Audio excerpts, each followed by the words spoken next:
compact cameras were supposed to be on the road to deaddom, thanks to things like this, the iPhone and its camera. But they're still making them. This is the Sony RX100.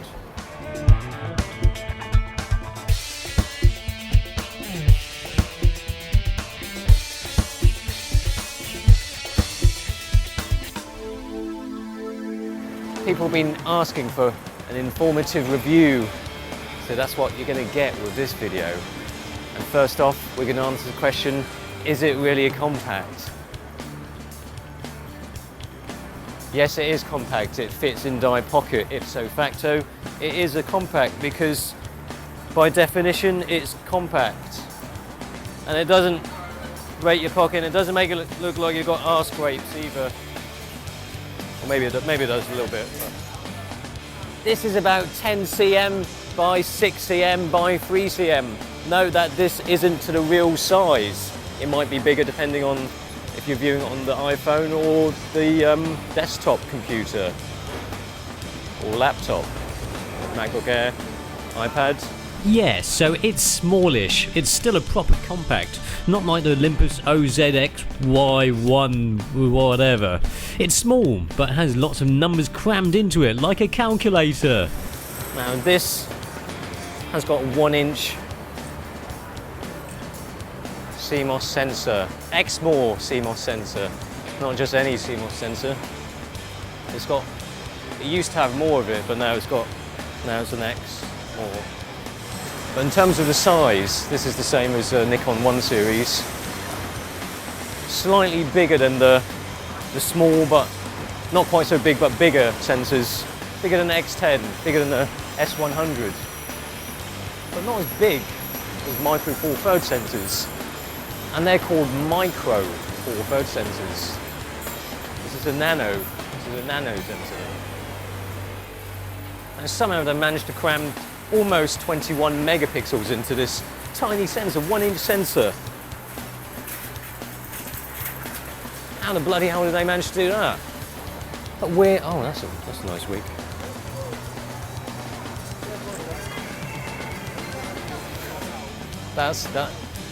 I don't think that was all hers.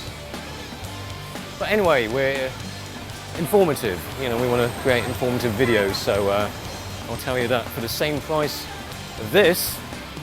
Oh, you can get this. It's the Canon 600D. Look at that. You can get this or that. And this has 18 megapixels, not quite as much as this. But what does that mean? We'll take some rubbish test shots as usual. Actually, there's nothing rubbish about the images from the RX100, really quite crisp. I am impressed. Look close and things look better defined than the 600D images. The Sony and Zeiss lens produce some excellent quality images. Crap lens aside, the Canon will be the better multimedia camera. Alright, so the Sony isn't as good as the Canon in terms of video and image quality. It's got a bigger sensor. But you know what? This can do something that this can't.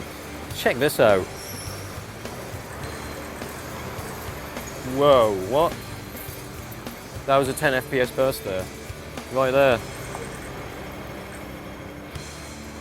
Doesn't last for long though. Whereas the Canon, that's rubbish.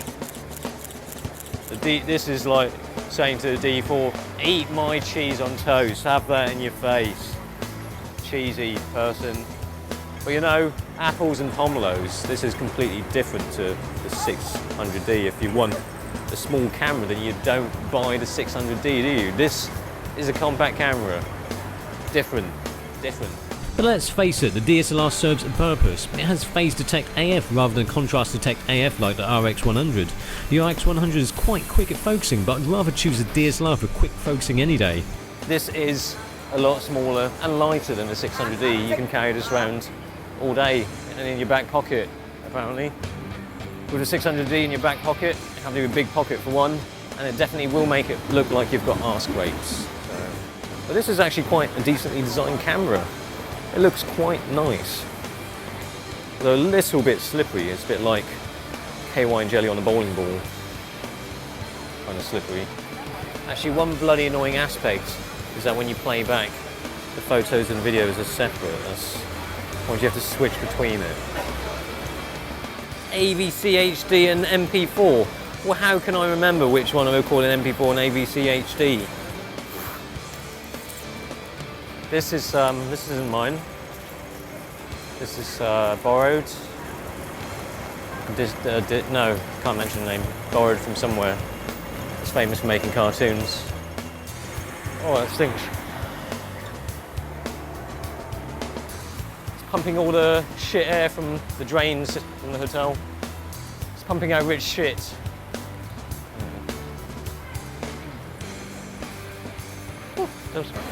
So as I said, it's a small camera. Oh, hang on, bloody hell. So the image quality really does hold up well.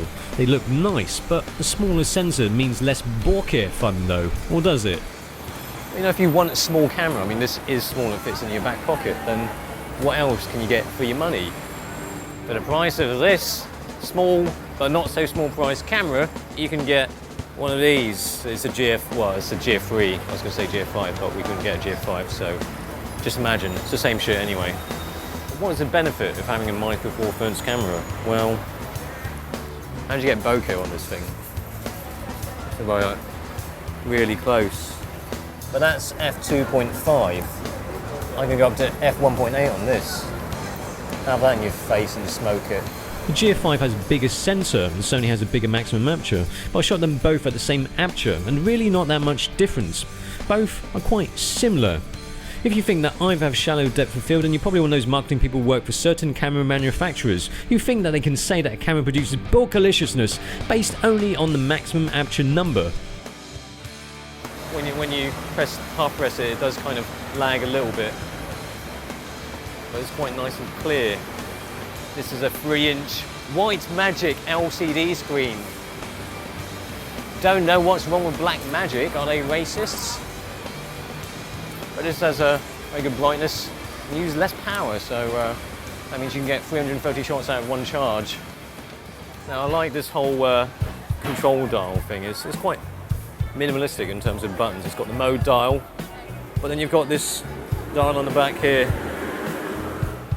Then you've got the one on the front there. Oh my god, what's happening here? There's loads of people. There's been a massacre or something. Oh, there's a blue cat without ears. Doraemon. I do like shooting with this in some strange and naughty way of liking handling this slippery object. It feels quite ready and adequate for shooting things on the street. The focus does feel quite quick, but only when you put it up against a GF3 do you realise that it's not actually that quick. So I really do like these dials, they're great. You can customise this to not whatever you want, but some other stuff that you might want to use, manual focus, exposure comp. But for this price, for the price of this camera, you can get another camera with 2 dials on it as well, one around the lens. In fact, you can get 2 of them. You can get 2 S95s or 1.5 S100s, so you can either get 2 to make a 3D movie or 1.5 S100s to make a 2.5D movie. And the thing is though, the S95 S100 has got a smaller sensor than this, the RX100. So in theory, the RX100 should have better noise performance. But there's only one way to find out, isn't there? In terms of noise, well, forget noise for a minute. Sony's images are just a lot sharper, more detailed at ISO 3200 and even ISO 6400. The dials work wonders in the same way that the Canon S-series dial thing works wonders. The lack of the clicky thing can mean that you knock it accidentally to another setting and then you get HDR mode. Oh no! Oh, even converting it to black and white doesn't help. There really isn't anything of substance that one can moan about with this camera. It's exceeded and taken the expectations of a compact camera with a compact camera sensor to a higher level. It's kind of competing more with the lower end mirrorless cameras with the rather neat way that it performs. But that's the problem really. It's priced similar to mirrorless cameras also. The Sony NEX F3 is kind of in the same price range.